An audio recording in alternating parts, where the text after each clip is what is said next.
Welcome to Almost Live, a podcast from before podcasting existed, where real life is stranger than fiction. I'm your host, Aphrodite. Welcome to episode 14, a wake-up call. Well, this is why I haven't released an episode in a couple weeks. Thanks for your patience. The generic warning here would be that this episode contains content which, while not explicit or offensive, may distress some listeners. Discretion is advised. More formally, this is your content warning regarding domestic violence, domestic abuse, childhood trauma, and PTSD. Fortunately, none of the discussed traumas are sexual, but I'm not taking any chances in this trigger warning. If you want to skip this episode, I totally understand. I'll still be here.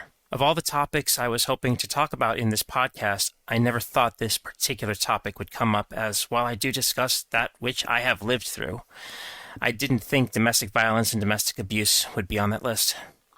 And yes, I do have an ask in this podcast. Link is in the description, and I genuinely wish I didn't have to make this ask. Short version. I was verbally, physically, psychologically, and financially abused. This was so extreme I ended up in hospital, and I'm recording this from a secure, secret location. I need help rebuilding my life after this. I have a GoFundMe set up. Contributions to help me reset after this epic personal disaster would be deeply appreciated. I've mentioned before in the podcast that I have an extensive trauma history and an extensive mental health history. I'm fortunate to be in a place mentally where these issues aren't hindrances in my day-to-day life except for the finding a day job thing. What I did not expect was that I would be a victim of domestic abuse and domestic violence. My objective is to cut out those abusers from my life, and toward that end, I am choosing to refer to them as O and P. These are not their initials. I am also choosing to use the pronoun they for them to further obfuscate their identities. Please do not seek them out or give them grief. Being removed from my life should be painful enough an experience for them. 6 years ago, I met O through a friend. I was new up here, fresh to Vancouver. I was rooming with friends, actual friends that were pre-existing, and we split a decent-sized, if oversized, flat. Housing is sometimes hard to get and expensive here, and since I moved here without a job lined up or anything, I was trying to establish some local connections. O lived in a small place, but they seemed okay even if struggling. They barely made ends meet. Importantly, though, I recognized signs of some of the mental health and trauma challenges I have lived with. Misery, as they say, loves company, and I befriended this person in hopes of helping them avoid some of the really dark mental places I've lived through for far too many years. In retrospect, this was my first mistake. I did not recognize that at the time. I thought I made a new friend, and I had someone I could hang out with, commiserate over some shared interests like anime. I'm a weeb. I have been since before it was cool. Theme of my life, I suppose, is how I seem to have the worst timing in everything. I got to know O over the years as much as they would share. O has mental health challenges, as I identified earlier, that had enough overlap with mine that I knew what they were going through. They had issues with abuse, and again, there were enough notes in the song of their life as they presented it to me that I heard similarities to the music that makes up mine. I started to help them out with things. The whole time, O told me they didn't want to feel like they owed me. Thing is, I don't hold ledgers with my friends. I do have a few resources available to me, and I did have decent employment since moving up here, after leaving a rock-solid job stateside for ethical reasons. Importantly, I had more resources than O did, and I had no qualms about sharing them. My friend wants food. If I'm hungry, I'll buy food for us both. My friend wants a drink. If I can swing it, I buy some beer, even though I really don't like to drink. I introduced O to some people I know, and all of them feel discomfort in O's presence. None is able or willing to tell me what's up. They just tell me something gives them a weird vibe. I didn't know what to make of this, in part because I do have other friends that may have been foolish at times, and some gave weird vibes. But some of the people I know who allegedly didn't give those vibes were hiding dark secrets the whole time. It's a vulnerability in me. I genuinely give people a chance. O tells me about their family life and their history. O's parent and oldest siblings seem to have slid down some kind of a pipeline based on their radically unfriendly and harsh demeanors, and their seemingly sudden shifts into politics. O then tells me they are trying to rescue their other sibling, P, from their parent. Based on the description of P's situation and a few chats I had with P, showing me someone who was living a life filled with the pain I knew firsthand, I wanted to help as best I could. Foolish me. I lived with a roommate for a few years, and they met O. They didn't seem to have much of a problem with O. In 2020, just before the crisis of COVID hits full bore, my roommate and I talk and are willing to have O live in our apartment. It looked like a win-win-win. Our rental amounts would all go down. The apartment was large enough that we each had a lot of personal space, and we could theoretically cook shared meals that would make our costs go down more. Then COVID. O was working, but was laid off at exactly the right time to fully qualify for Canadian federal supports. Good on them. Their money is solid. On the other hand, I was back in school for my second degree, and remote education is challenging for me. While I did complete that term with reasonably good grades, all things considered, I needed to find work.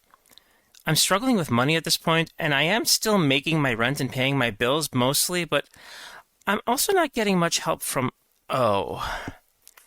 In June 2020, I rented a car after O asked me if I could help get P out from under their abusive parents' heel. I have a driver's license. They don't. I drove. I met their parent face to face, and the parent gives me some extremely uncomfortable vibes. The impression I've been given by O and P is scarily accurate. P is reticent about leaving, which I could recognize as a sign of abuse. We compromise and offer to take them on a 2-week trip. The parent enters a flying rage when we attempt to quietly leave. The parent threatens to call police, and upon that threat, I drove to the nearest police station to show that, no, P was not kidnapped. P chose to go with their sibling O on a short trip. That trip went well. P seemed to even open up from the helpless and frightened person they were when I met them. A year later, P finally gets the nerve to ask if they can move in. O works out the logistics of moving them with the core of their life and their pet, which was being used as an anchor. All this time, I'm trying to gently help these people escape a bad situation. I don't realize I'm being used. I even allow P to stay with us for an obscenely low amount each month. I bite the bullet and pay the lion's share of the housing costs, despite getting the smallest space. P was rebuilding their life. I didn't want to be an excess burden, as part of the abuse P suffered was financial abuse. I still make foolish mistakes that compound and snowball because I really, really am trying to help these people that seem to be stuck in ruts I got out of. When I order in, I make sure there's enough for them or that I get their orders. In retrospect, I realize that they rarely offered me that courtesy.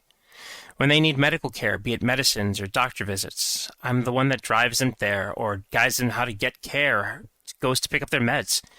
They don't offer to come with me to my doctor visits. When I ask one of them to turn off a fan so I can record audio, they do so only after a lot of reluctance. When they ask me to turn down audio, I wear closed-back headphones and turn down the sound. All these little things. I should have seen this, but I couldn't. One of the downsides of being an insider is that insiders are often willing to put up with a lot of stuff. The one part of my life that I can't really be an outsider of is, well, my actual life. I am terrific with others' books, but my accounts look like crap. I can clean up others' places, no problem, but my home is untidy. Not dirty or filthy, I just leave stuff around, but I don't leave, say, dishes or food lying everywhere. Things escalated this year. In July, I have a biannual commitment in New York City. I may not have been doing the greatest, but I need to be physically present in that place during this event. I offered to take O and P with me to the city as they'd never been there. Granted, it was tight financially, but they both decided to come with me. O loved the city. P hated every moment of the trip. I thought things were going well, even if my credit card balances were starting to scream. In October, I had a rapid improvement in my mental health, which frankly is one of the best things I've ever experienced. At the end of the first week of this improvement, O and P both comment that they feel uncomfortable around me and think something is wrong, possibly mania. When they say I should get checked out, I agree with them. They are totally shocked by that response. When I say I should get checked out by functionally mental health urgent care right now, they're totally befuddled. Wait, why did you say that? Well, I think I'm okay, but you don't. I can't argue against that. You might be right. I want to know. There's nothing stopping me from going, so why should I not go? But I wanted the argument. I don't. You're my friend. I don't want to argue with my friend. This, by the way, was another warning I missed. I get checked out. Mania is a legit concern, except behaviors I exhibit don't fit neatly under that diagnosis. I have no desire to inflict pain on others or self. My passive suicidality is completely gone. Sure, I'm taking a few new risks, but going to an open mic or restarting a podcast or even talking to people, those are normal risks in life, nothing unusual or dangerous. More importantly, I'm actually doing things rather than being terrified into not doing anything. I know full well I could be wrong, which I admit, and even say that if I am wrong, I want to know about it. These doesn't sound like mania, at least not to the DSM-5. Neither does the fact that I wasn't in a non-stop heightened mood. I felt sadness and disappointed, but I could also handle them and not be stuck in them. They discharged me in follow-up. A psychologist who saw me previously said that basically there was nothing wrong with me that they could really identify, but they were willing to offer a mood stabilizer if I wanted it. I said I didn't think I needed it, though I would talk to my GP when I saw her in the next couple weeks. O and P agreed with my judgment. P is showing distress again. Their partner, whom I helped move and for whom I helped restore critical documents the year prior, was in a bad way, and P wanted to see them in person. I said I would drive to the Bay Area where they were because I could do so. I had no other obligations that kept me from doing so, and while it would be painful, I could afford it. They were shocked until we loaded up my car the Monday before American Thanksgiving and rolled the 1,600 kilometers or 1,000 miles to reunite P and their partner. I even bought P and O new shoes so they could walk more easily, as the shoes they had were in atrocious shape and were actively harming their feet. They both said that these were the most comfortable shoes they'd ever walked in. But suddenly I'm experiencing flashbacks. This part is going to get rough because I don't know how to describe these experiences otherwise. I have several flavors of trauma disorders. Flashbacks have been an infrequent problem through my life, but when they hit, they used to hit extremely hard. Fortunately, I can handle them, even if they last a long time. I know that the feeling of time freezing and this moment being forever is not true, and I can work my way through that. When I closed my eyes to sleep, I'm on the verge of flashbacks, and I experienced several over the course of a week, which makes my sleep almost non-existent. I'm drained, and I don't know why I'm experiencing these flashbacks. Last week, the first thing that happened was that O triggered a massive flashback. I couldn't identify why at the time. I had enough warning that I could lay down and ride it out. I called my romantic partner to talk to someone I care for to help me ride through the aftershock, maybe figure out what's going on, because it was not the first time the actions of O triggered a flashback. I finally start to understand that O and P are causing the flashback somehow, even if I can't identify why. I talk to O and P and ask if they want to continue living with me. P assaults me. They push their hand in anger into my chest, and it hurts. It hurts. I don't respond because I'm in shock. While I have my partner on the phone, O comes into my room. They are upset that I'm speaking with my partner. My partner interjects a few things. Wait, can you let Aphrodite speak?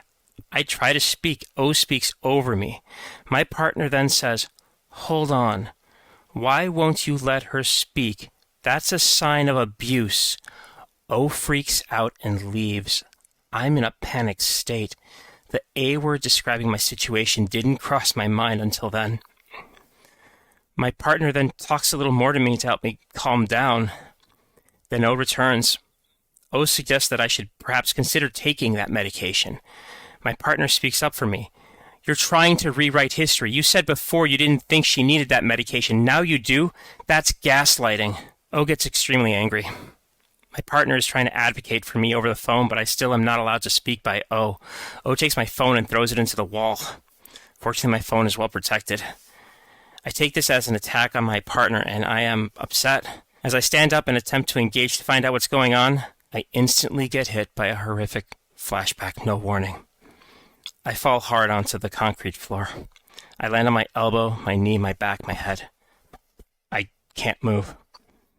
I'm in nightmarish pain. I scream in agony that others can't see. The only imagery in my head at this point was this was related to a horrific betrayal of trust when I was young. For 15 minutes, I'm experiencing horror. Intellectually, I know what's going on, but that doesn't help me when my body is also physically injured. O and P don't make a move to help me. They sit back away from me and do nothing to help me. It finally dawns on me that they don't care about me as anything more than a genie that makes their wishes come true. I struggle to get an arm up, a leg up, so that I can shift to my bed and get the help I need. O and P do call an ambulance, as well as police, because they tell the police I am a threat to myself or others. By the time the police officer arrives, I've been completely dejected because I thought I was to blame. I even wrote P a letter by hand to apologize for making her angry. It took about 3 hours to get an ambulance to my place and another hour to get me out of there because of fears that I had broken an arm or had a head injury. I was in excruciating pain and feeling powerless, feeling dejected, unsure what happened, why I was there. It took me another 12 hours after that to finally say that this felt like abuse. And it clicked that that's what happened. And I'm scared because I know how it looks. It looks like I was the one that was doing bad stuff. The sad thing is that abuse in general requires everyone to be involved in it, which means that the victims are often afraid to come out since the abusers can make claims that the victims did things to the abusers. This is why DARVO is such an effective technique to shunt blame, especially the reverse victim and offender part. Victims are afraid of being accused. Abusers exploit that fear to keep the abused under control. Thing is, I could have not spent money or not invited O to move in or rescued P or one of 100 other things.